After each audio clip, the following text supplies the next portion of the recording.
بسم اللہ الرحمن الرحیم۔ خالق کون و مکان رونا انسان و حیوان میں فطری طور سے ودیعت کر دیا ہے۔ کوئی صدمہ ہوتا ہے تو انسان رو دیتا ہے، کوئی اپنا اس دار فانی سے کوچ کر جاتا ہے تو رو دیتا ہے، کوئی اپنا جب نظروں سے دور جانے لگتا ہے تو جدائی کے صدمے کے سبب رو دیتا ہے، کسی پر ناحق ظلم ہوتا ہے تو اس کی مظلومیت پر اشک فشانی کرنے لگتا ہے۔ یہ تو بسبب غم آنکھوں کے دریا سے خون جگر پانی بن کر چہرہ انسانیت پر موتیوں کے حجم کے ننھے ننھے ستارے چمکنے لگتے ہیں، جن کی قدر و قیمت کا اندازہ لگانا بشریت کی قدرت و استطاعت سے بعید تر ہے۔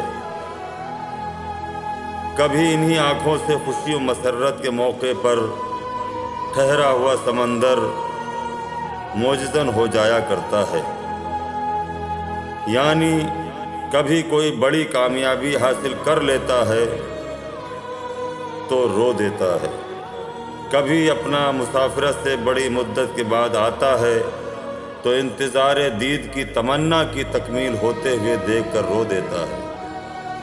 الغرض رونا محبت اور الفت اور ہمدردی کی علامت ہے، نہ رونا قاسی القلب پتھر دل ہونے کی نشانی ہے۔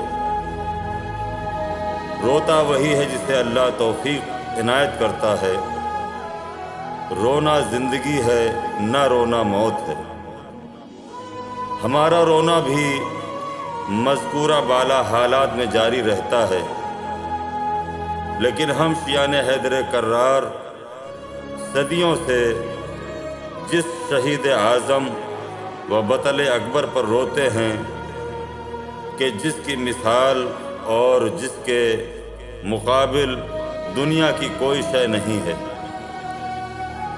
اس کی ابتدا ماہ محرم الحرام سے ہوتی ہے، جس میں نبی آخر کا نواسہ فاتح کربلا سید الشہداء حضرت امام حسین علیہ السلام عالم غربت اور مظلومیت میں اپنے اعزاء اور احباب اور انصار کے ہمراہ دشت نینوا میں نانا رسول اعظم کے دین اسلام کی بقا اور محافظت کرتے ہوئے شہید کر دیے جاتے ہیں۔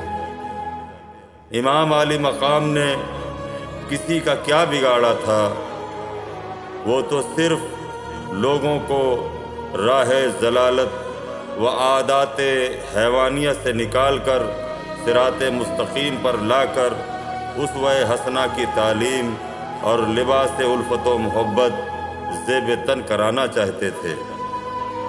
سانحہ کربلا اتنا عظیم اور اہمیت کا حامل ہے کہ اس میں انسانیت کیا چرند و پرند روئے ہیں، آسمان و زمین روئے ہیں، کائنات کے ذرے ذرے نے آنسو بہائے ہیں۔ ہم روتے اس لیے ہیں کیونکہ اس غم کو مد نظر رکھ کے انبیاء روئے ہیں۔ حضرت علی مرتضیٰ اور حضرت فاطمہ زہرا و حضرت حسن مجتبیٰ علیہ السلام روئے ہیں۔ ہمارا رونا تو مظلوموں سے الفت و محبت کی نشانی ہے۔ عزاداریہ امام مظلوم و گریہ و زاری کوئی نئی چیز نہیں ہے، بلکہ ظہور اسلام سے قبل بھی اس کا وجود تھا، جو آج تک سلسلہ قائم ہے اور تا قیامت جاری رہے گا۔ یہاں پر ہم اپنے ناظرین و سامعین کے لیے خاص رونے والوں کے نام تحریر کر کے واقعہ کربلا کے سلسلے میں گریہ کرنا اور مظلومیت سید الشہداء میں آنسو بہانے کی عظمت و اہمیت واضح کر دینا چاہتے ہیں۔ حضرت خلیل خدا کا گریہ کرنا۔ حضرت امام رضا علیہ السلام سے منقول ہے کہ جب خداوند عالم نے حضرت اسماعیل کا فدیہ گوسفند کو قرار دیا اور حضرت ابراہیم علیہ السلام نے اس کو ذبح کیا تو اس وقت حضرت کے دل میں یہ بات آئی کہ اگر میں اپنے فرزند کو راہ خدا میں قربان کرتا تو ثواب عظیم کا مستحق ہوتا۔ اس خیال کے آتے ہی وحی ہوئی کہ اے ابراہیم، تم ہماری مخلوق میں سب سے زیادہ کس کو دوست رکھتے ہو؟ تو جواب دیا کہ تیرے حبیب محمد مصطفیٰ صلی اللہ علیہ وآلہ وسلم کو۔ پھر خطاب ہوا کہ اے ابراہیم، تم محمد کو زیادہ دوست رکھتے ہو یا خود اپنے آپ کو؟ جواب دیا کہ میں انہیں اپنے سے زیادہ دوست رکھتا ہوں۔ پھر خطاب ہوا کہ تم اپنے فرزند اسماعیل کو زیادہ دوست رکھتے ہو یا ان کے فرزند کو؟ خلیل اللہ نے جواب دیا کہ ان کے فرزند کو زیادہ دوست رکھتا ہوں۔ بس وہی ہوئی کہ اے خلیل، محمد صلی اللہ علیہ وآلہ وسلم کے ایک فرزند کو نہایت ظلم و ستم کے ساتھ بھوکا پیاسا مسافرت میں اشقیاء شہید کریں گے۔ حضرت خلیل نے جب یہ واقعہ سنا تو بے ساختہ ان کی آنکھوں سے آنسو جاری ہو گئے اور گریہ فرمانے لگے۔ خطاب ہوا کہ اے ابراہیم، حسین علیہ السلام کے غم میں تمہارے دل کو جو صدمہ ہوا اور روئے ہو، اس کا ثواب برابر ہے اس ثواب اور اجر کے جو تم کو اپنے فرزند کو اپنے ہاتھوں ذبح کرنے میں ملتا۔ حضرت رسول اکرم محمد مصطفیٰ صلی اللہ علیہ وآلہ وسلم کا گریہ کرنا امام حاکم نے مستدرک میں اور بحیقی نے سنن میں ام الفضل سے روایت کی ہے کہ ایک دن میں نے امام حسین علیہ السلام کو لا کر رسول اللہ صلی اللہ علیہ وآلہ وسلم کی گود میں دیا۔ پھر دیکھا کہ رسول خدا کی آنکھوں سے آنسو جاری ہیں۔ پھر خود ہی حضرت نے فرمایا کہ جبرائیل نے مجھے خبر دی ہے کہ میری امت اس لخت جگر کو شہید کرے گی اور مجھے اس مقام کی مٹی بھی دی ہے۔ حضرت علی مرتضیٰ علیہ السلام کا گریہ کرنا طبقات کبیر ابن سعد میں ثعلبی سے منقول ہے کہ حضرت علی صفین کی طرف جاتے ہوئے جب نینوا جو دریائے فرات کے کنارے ایک گاؤں ہے اس کے مقابل ہوئے تو ٹھہر گئے اور اس سرزمین کا نام معلوم کیا۔ کربلا بتایا گیا۔ حضرت روئے اور خوب روئے، اس قدر کہ وہاں کی زمین آپ کے آنسوؤں سے تر ہو گئی۔ پھر فرمایا کہ ایک روز میں حضرت رسول خدا صلی اللہ علیہ وآلہ وسلم کی خدمت میں حاضر ہوا۔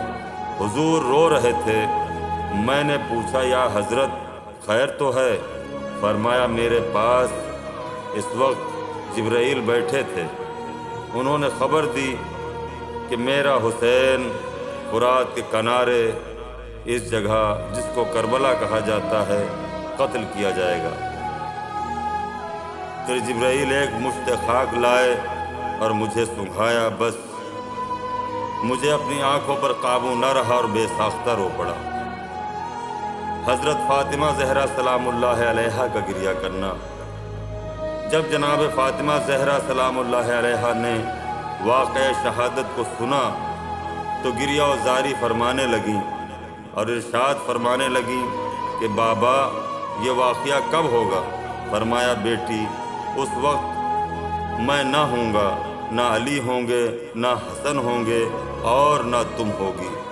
یہ سننا تھا کہ جناب سیدہ نے ایک چیخ ماری اور فرمایا اے مظلوم، اے شہید، اے بے کس و مضطر، جب اس زمانے میں ماں باپ نہ ہوں گے تو کون تعزیت کرنے والا اور صفِ ماتم بچھانے والا ہوگا؟